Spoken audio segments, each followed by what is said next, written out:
कराव्या लागतील याच्यासारखं दुर्भाग्य काही नाही आहे. दादा आपल्यातून गेल्यामुळं आमच्या एका कुटुंबातला माणूस गेला हे खऱ्या अर्थानं आम्हाला रात्रदिवस त्याची जाणीव होती. आम्ही रात्री घरी गेलो तर आम्हाला रात्रात झोप येत नाही.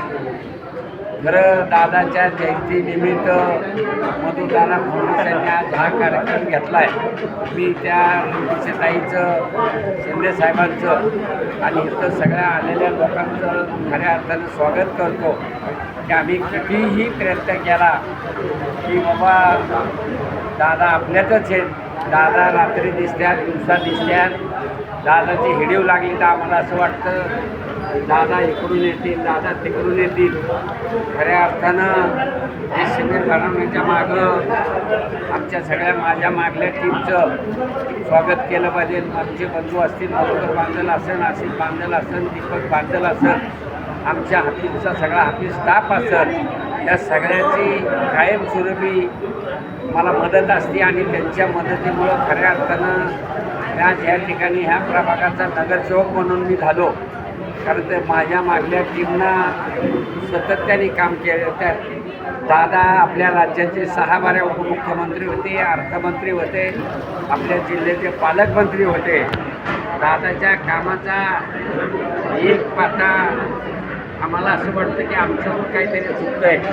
सकाळी 6ला म्हणलं तर 6ला दादा तिथं असायचे, अधिकारी पदाधिकारी नसायचे, पण दादा त्या टायमाला तिथं येणार आणि त्या दादाच्या शिकवणीमुळं आम्हाला ती सवय लागली. टायमिंग पाळायची, वेळाला जायचं, गोरगरिबांना मदत करायची. हे याचं कारण आपल्या राज्याचे, देशाचे संरक्षण मंत्री पूर्वी पवारसाहेब होते, त्यांच्यापासून जी आम्हाला शिकवण लागली. मग आता वहिनी असतील, सुप्रियाताई असेल, दादा असेल, दादाच्या जाण्यानं जे त्यांच्या परिवाराला जेवढं दुःख झालं आहे त्याच्यापेक्षा सुद्धा जास्त आम्हाला दुःख झालं.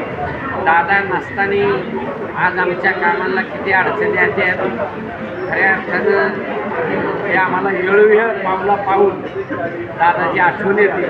पण आपण आता काही केलं तरी दादा आपल्यातून गेलेले आहेत. मी एवढंच सांगेन की दादाच्या ज्या ज्या वेळेला जयंती येईल, दादाच्या ज्या आठवणी आहेत, मग ते शाळांना पुस्तकं वाटणे असेल, वह्या वाटणे असेल, जिथं जिथं दादाचा कार्यक्रम येईल तिथं आम्ही ते कार्यक्रम सक्षमपणे बनवणार आहे आणि दादाच्या कुटुंबाच्या पाठीमागं आम्ही उभं राहणार आहे. हा आमचा निश्चय आहे की आम्ही आमच्या जीवात जीव असेपर्यंत आम्ही दादाच्या परिवाराबरोबर राहणार.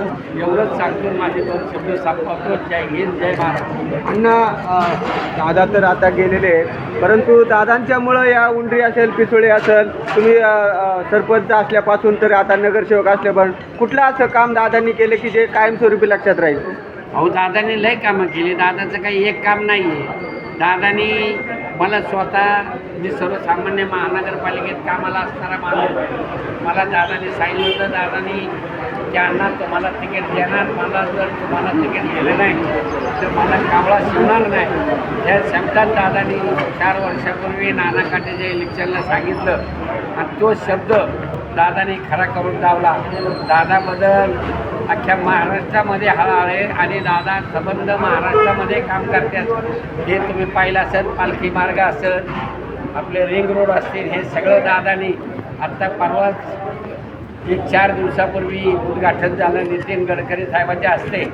ते सुदल पुणे ते संभाजीनगर आणि सोलापूर रोडला हडपसर ते येऊत आणि नाशिक ते भोसरी, हे सगळे कल्पना दादाची होती. दादानी त्या रस्त्याच्या सगळ्या मंजुरी केल्या आणि रस्त्याच्या उद्घाटनाला दादा आमच्यात नव्हते.